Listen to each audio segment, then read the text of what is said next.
Saúdo meus queridos alunos com a graça e a paz do Senhor Jesus. Bem, amado e amada de Deus, hoje, na nossa terceira aula da matéria de Eclesiologia, a doutrina da Igreja, nós abordaremos aqui a questão do estabelecimento, da organização e das formas de governo eclesiástico, ou dos sistemas de governo da Igreja. Assuntos estes que são tratados nos capítulos 4 e 5 da nossa apostila. Apostila esta que, conforme eu falei para vocês, será disponibilizada ao final desta matéria, ou seja, ao final deste mês.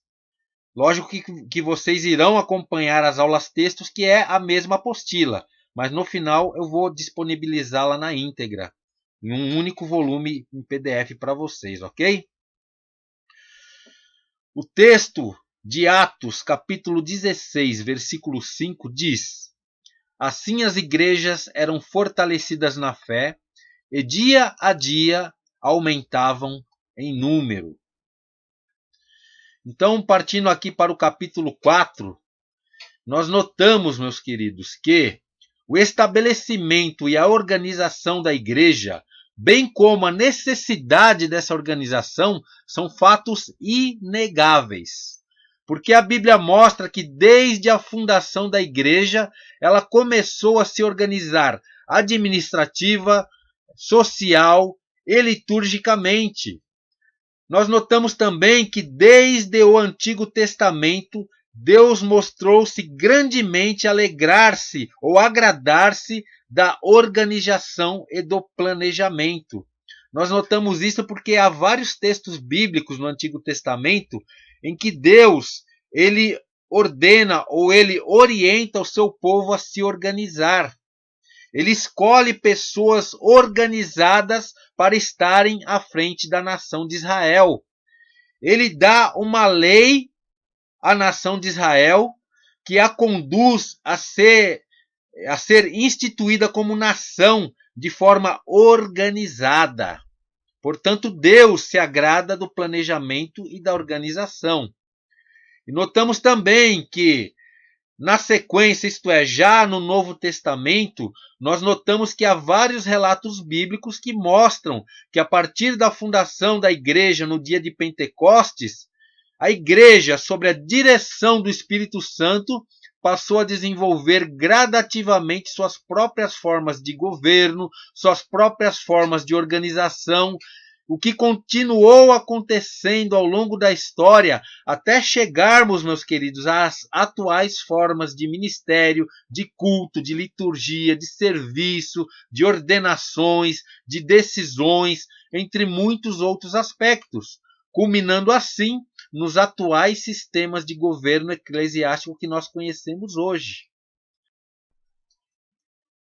Então nós abordaremos essas três principais formas de governo, começando pelo sistema de governo mais hierarquizado e concluindo com aquele que é menos hierarquizado dentre as três principais formas de governo que nós estamos tratando aqui.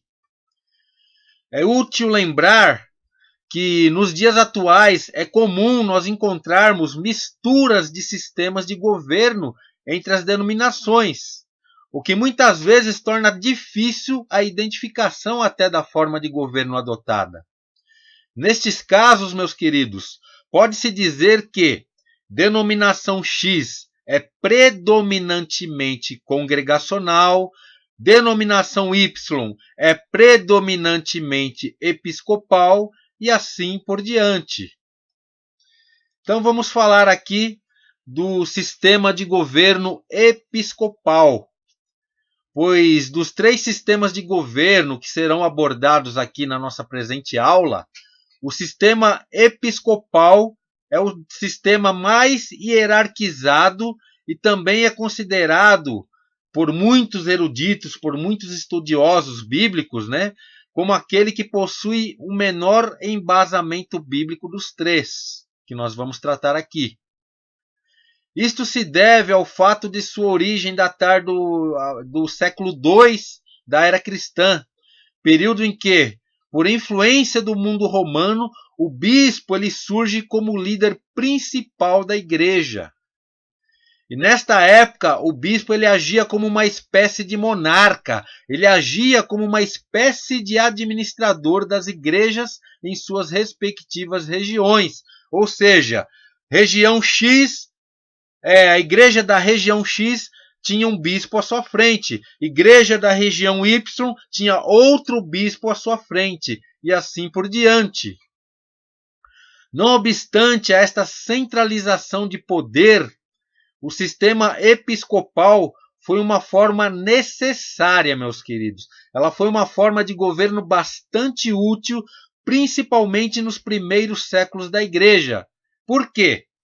Porque na qualidade de líderes governamentais da igreja, os bispos ajudaram a igreja a vencer as cruéis perseguições que eram incitadas por muitos imperadores romanos, ajudaram a igreja a vencer muitas perseguições que também eram incitadas por povos pagãos, por comunidades pagãs, e também ajudaram a igreja a vencer a luta contra suas primeiras heresias. Historicamente, as principais igrejas ou os principais representantes, do sistema episcopal de governo eclesiástico são a igreja luterana, a igreja anglicana, que surgiram ali por volta do período da Reforma, e posteriormente a igreja metodista, a qual surgiu posteriormente com algumas modificações. Essas igrejas mantiveram a premissa de que o governo eclesiástico deve ser centralizado na pessoa do bispo. A título de exemplo, atualmente, a Igreja Assembleia de Deus, ela possui uma forma de governo episcopal, porém, ela possui alguns aspectos congregacionais. Então, nós vamos ver que há certa mistura de governo, há certa mistura de sistemas de governo diante da grande diversidade denominacional que nós encontramos realmente nos dias atuais. Então, vamos falar aqui das principais características do sistema de governo episcopal. A primeira aqui é a questão do ministério triplo, ou seja, é um ministério que abrange bispos, que são a liderança local ou liderança setorial, pastores também, que faz parte aqui da liderança local, que são as congregações, e em terceiro lugar aqui diáconos e diaconisas, que auxiliam aí na questão material da igreja, na questão social da igreja também, e são grandes auxiliares dos pastores de suas respectivas igrejas, de suas respectivas congregações. Também tem a questão aqui da sucessão, porque no sistema episcopal de governo sustenta-se a tradição da sucessão de bispos ao longo dos séculos. Também nós notamos aqui a questão da ordenação. Por quê? Porque só bispos podem ordenar outros bispos e outros ministros da igreja no sistema episcopal. E conforme dissemos aqui também, a base do sistema episcopal é considerada por alguns eruditos aí alguns estudiosos da Bíblia, ela é tida como aquela que tem o menor embasamento bíblico e que tem uma base muito mais histórica do que escriturística. Lógico que eu estou falando de alguns defensores, porque há também estudiosos da palavra de Deus, eruditos bíblicos, que também defendem o sistema episcopal à luz das Sagradas Escrituras. Então nós vamos notar, meus queridos, que não há um sistema de governo absoluto, não há um sistema que alguém pode apontar e dizer, não, este é o sistema bíblico. Não há. Ainda porque, se nós notarmos à luz da Bíblia, há certa liberdade de governo que a Bíblia concede às igrejas locais.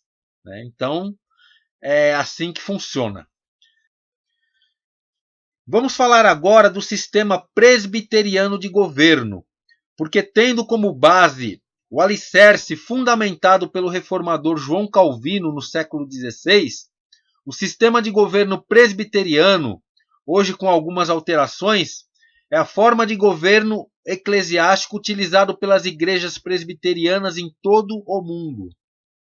Então vamos ver aqui as principais características do sistema de governo presbiteriano, falando primeiramente aqui da abrangência.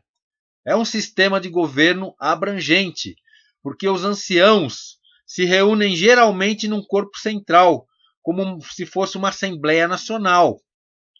Há um Supremo Concílio, o qual é composto de presbitérios, e estes, por sua vez, são compostos por presbíteros das igrejas locais.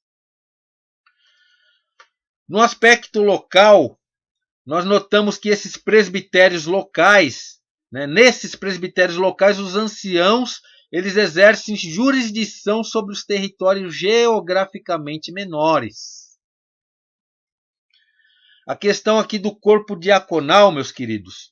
Os diáconos, eles realizam um ministério de apoio ligado aos assuntos administrativos da igreja.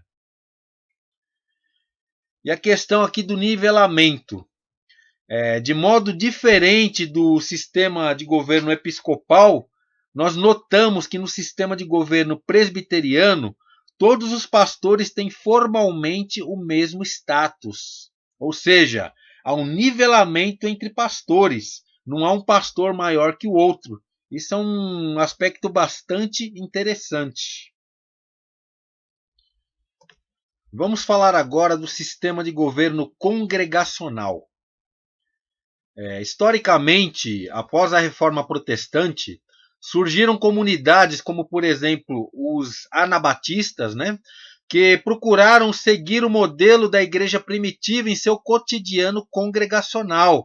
Ou seja, são comunidades que tentaram resgatar a forma de vida dos primeiros anos da igreja.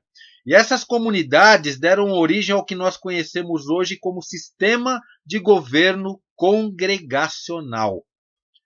Atualmente, as igrejas que adotam esta forma de governo são as igrejas batistas, as igrejas congregacionais e algumas igrejas independentes.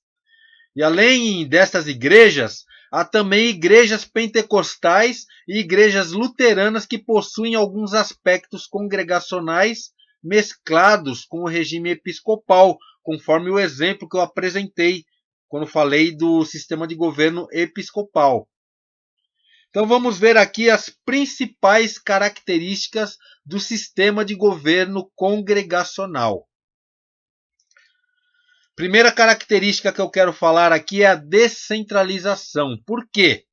Porque ao contrário do sistema de governo episcopal, no sistema congregacional, o poder de decisão é descentralizado, ou seja, as decisões são tomadas por toda a igreja, de modo que a congregação, isto é, de modo que a igreja local exerce autoridade de forma democrática e isto, meus queridos, acima de seus líderes.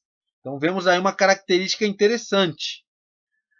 Outra característica aqui é a questão do duplo ministério, porque geralmente este ministério é composto por pastores e diáconos.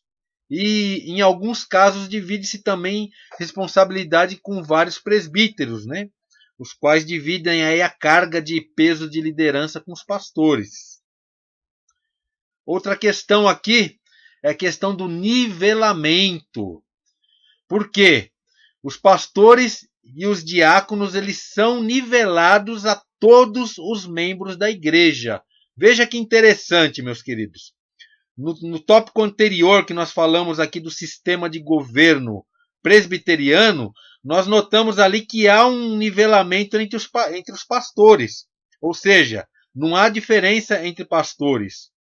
Aqui no sistema congregacional, o nivelamento é ainda maior, o nivelamento é ainda mais abrangente. Por quê? Ele abrange a igreja toda. Ou seja, o pastor e o diácono, eles são nivelados não só entre eles, mas entre toda a congregação. Não há ninguém maior que ninguém. Isso é muito interessante também no sistema de governo congregacional. Outro ponto aqui importante, outra característica, é a questão da autonomia. Por quê? Porque cada igreja local é livre e ela se autogoverna de forma independente das outras igrejas.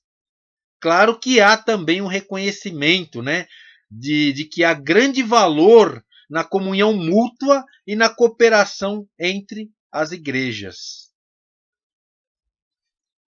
Bem, concluo a aula de hoje dizendo aqui que, embora existam outras formas de governo, podemos pegar aqui o exemplo do sistema católico romano de governo eclesiástico, que é um sistema extremamente abusivo, é um sistema extremamente centralizado, extremamente hierarquizado, né, que chega a ser até opressivo. Nós temos um outro extremo, que também é chamado de sistema, aliás, não é nem chamado de sistema, né? É chamado de igreja sem governo, que são comunidades que acreditam que não há necessidade de nenhuma forma de governo ou de nenhuma estrutura governamental para a igreja, como, por exemplo, a comunidade antiga dos Quakers, né, que acreditavam que tudo era dirigido pelo Espírito Santo e que não havia necessidade de sistemas de governo. Nós notamos que, em certo grau, nos dias atuais, nós vemos que há uma grande mistura de sistemas de governo, isso diante da grande diversidade denominacional que nós encontramos hoje. Entretanto, meus queridos, indiscutivelmente, os três principais sistemas de governo eclesiástico são o sistema episcopal, o sistema presbiteriano e o sistema congregacional. E quando eu digo que eles são os principais, eu estou dizendo aqui que eles são os predominantes, porque, conforme eu disse, há grande mistura de sistemas nos dias atuais. Ok? Bem, hoje nós teremos mais uma atividade que constitui-se aqui num questionário, no qual eu abordo aqui 3 questões que eu quero que vocês respondam, e esse questionário ele já está disponibilizado na plataforma, ok? Primeira questão: quais os 3 principais sistemas de governo eclesiástico? Segunda questão: o que você entende por hierarquização? Terceira questão: liste os 3 principais sistemas de governo eclesiástico em ordem decrescente de hierarquização. Ok? Portanto, nossa próxima aula será a nossa aula de número 4, na qual abordaremos aqui os oficiais da igreja.